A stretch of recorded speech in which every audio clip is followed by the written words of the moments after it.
Ya, baik anak-anak, hari ini kita belajar pelajaran IPA, yaitu bahan ajarnya kelas 5 SD Negeri 3 Kota Ternate, yaitu di sini ya, kita belajar tentang siklus air.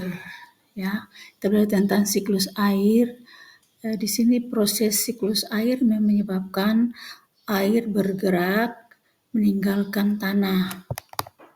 Air bergerak meninggalkan tanah ke udara. Selanjutnya air hujan lagi, air turun lagi ke tanah dalam bentuk air hujan.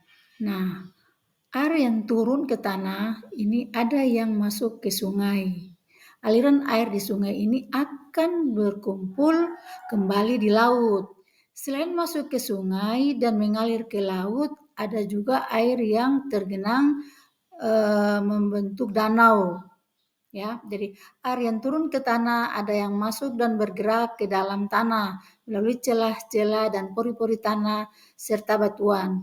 Air yang masuk ke dalam tanah ini kemudian menjadi air cadangan sumber air, ya.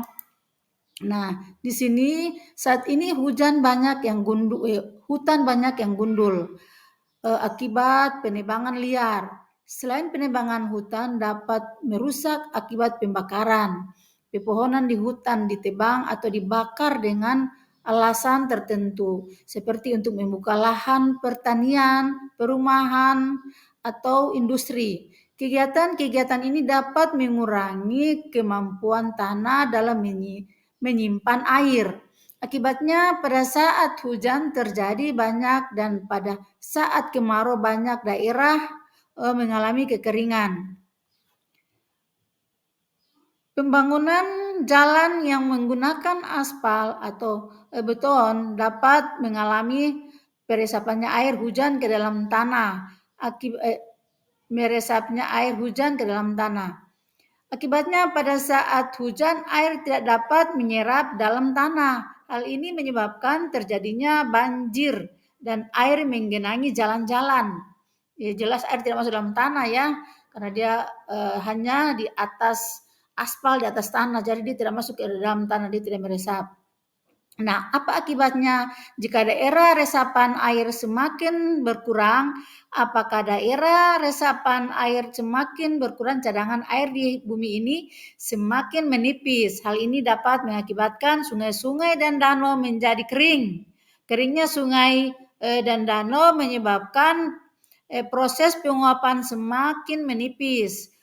Menurutnya proses penguapan ini menyebabkan berkurangnya penyimpanan titik-titik air di awan.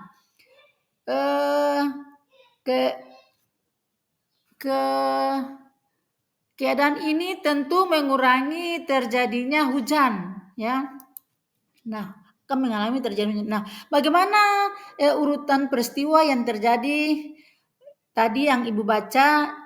1, air bergerak meninggalkan tanah ke udara dan air turun lagi ke tanah dalam bentuk air hujan. 2, air cadangan akan selalu ada apabila daerah resapan air selalu tersedia. Yang ketiga, keberadaan hutan sangat penting karena hutan berperan dalam penyimpanan air. Ingat ya. Nah, bagaimana urutan peristiwa yang terjadi dalam teks?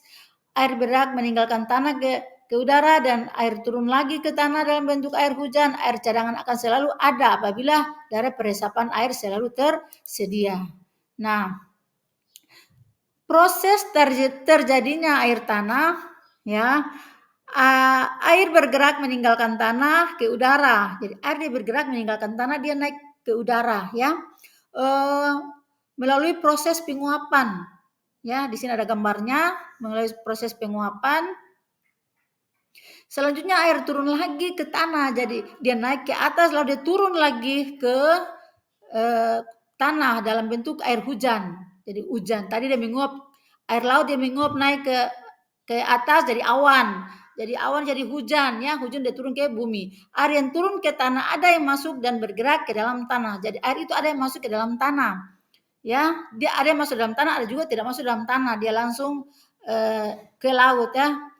Ada yang masuk ke bergerak ke dalam tanah melalui celah-celah dan pori-pori tanah serta buat batuan. Air yang masuk ke dalam tanah ini kemudian menjadi air cadangan sumber air, ya.